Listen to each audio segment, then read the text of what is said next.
বাংলাদেশের কক্সবাজার জেলার অন্তর্গত একটি উপজেলা কুতুবদিয়া। এটি একটি দ্বীপ যা কুতুবদিয়া চ্যানেল দ্বারা মূল ভূখণ্ড থেকে বিচ্ছিন্ন। কুতুবদিয়া উপজেলার আয়তন 215.80 বর্গ কিলোমিটার।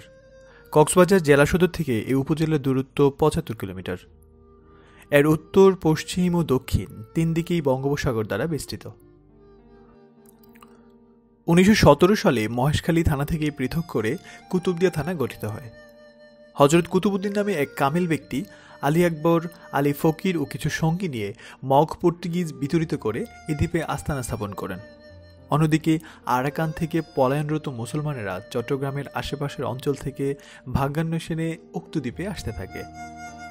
কুতুবউদ্দিনের নামানুসারে এই দ্বীপের নামকরণ করেন কুতুবউদ্দিনের দিয়া, যা পরবর্তীতে কুতুবদিয়া নামে স্বীকৃতি লাভ করে।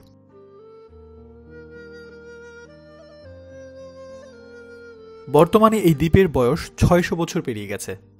ভৌগোলিক অবস্থানের কারণে কুতুবদিয়া প্রাকৃতিক দুর্যোগ প্রবণ এলাকা। এই দ্বীপের আয়তন প্রায় 2/3 কমে গেছে এবং এখনও সাগরের ঢেউয়ের প্রভাবে ভেঙে সমুদ্রে পরিণত হচ্ছে।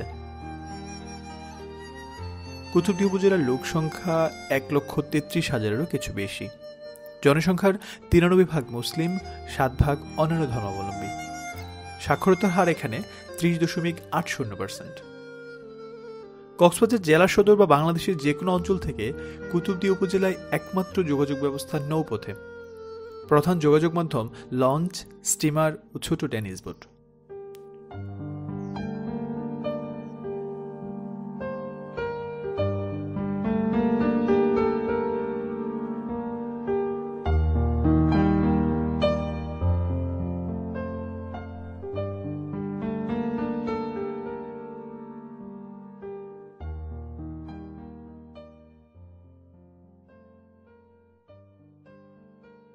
কক্সবাজার থেকে ট্রলারে করে কুতুবদিয়া যেতে যেতে দুপাশের ঘন সবুজ পাহাড় আর বন দেখে আপনি মনের অজান্তেই বলে উঠবেন সুবহানাল্লাহ।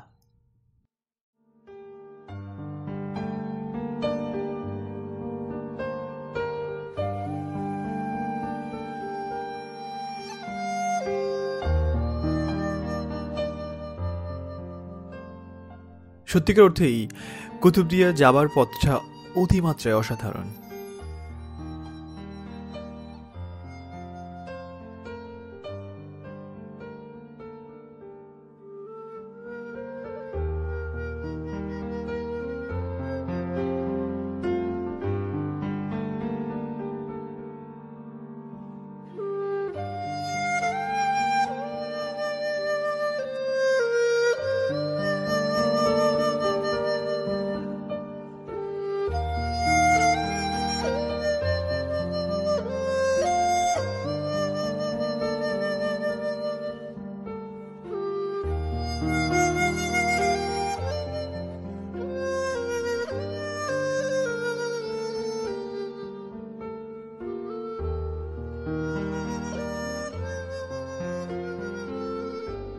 কুতুবদিয়ার দর্শনীয় স্থানসমূহ। বায়ুবিদ্যুৎ কেন্দ্র। বাংলাদেশের সবচেয়ে বড় বায়ুবিদ্যুৎ কেন্দ্র কুতুবদিয়া অবস্থিত। প্রায় 1000 কিলোওয়াট ক্ষমতা সম্পন্ন এই বিদ্যুৎ কেন্দ্রটি গড়ে তোলা হয়েছে সৈকতের দক্ষিণ প্রান্তে।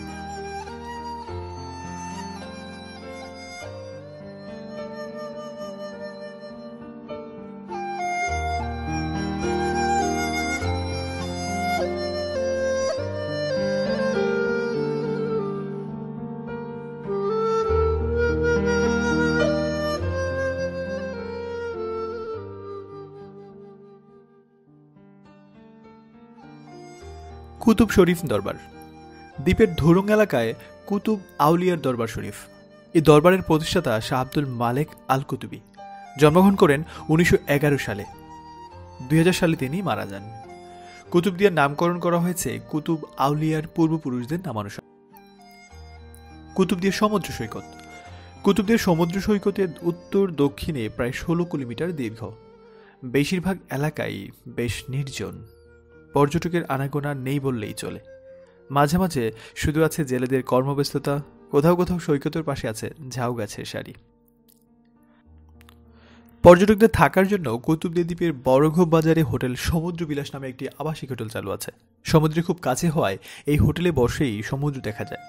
এখানে 800 থেকে 1200 টাকায় বিভিন্ন ধরনের এসি ও নন এসি রুম পাওয়া যায়। এছাড়া ক্যাম্পিংয়ের জন্য আদর্শ কুতুবদিয়া দ্বীপ। নিরিবিলি সৈকতের কাছে ক্যাম্পিং করার জন্য অনেকেই এই দ্বীপকে বেছে নেন। কুতুবদিয়া দ্বীপে কোনো বিদ্যুৎ ব্যবস্থা নেই, সাগরের জোয়ার ভাটা নির্ণয়ের কোনো ব্যবস্থাই নেই, তাই সাগরে নামতে হলে নিজ উদ্যোগে জোয়ার ভাটার সময় জেনে নিতে হবে। অবশ্যই ভাটার সময় সাগরে নামা থেকে বিরত থাকুন। স্পিডবোট ও ইঞ্জিন নৌকায় দ্বীপ থেকে ছেড়ে আসার শেষ সময়টা আগেই জেনে রাখুন। সাধারণত সূর্যাস্ত পর্যন্ত স্পিডবোট ও ইঞ্জিন নৌকা চলাচল। বাংলাদেশের আরও দর্শনীয় স্থানসমূহের চমৎকার ভিডিও পেতে আমাদের চ্যানেলের সাথেই থাকুন। ধন্যবাদ।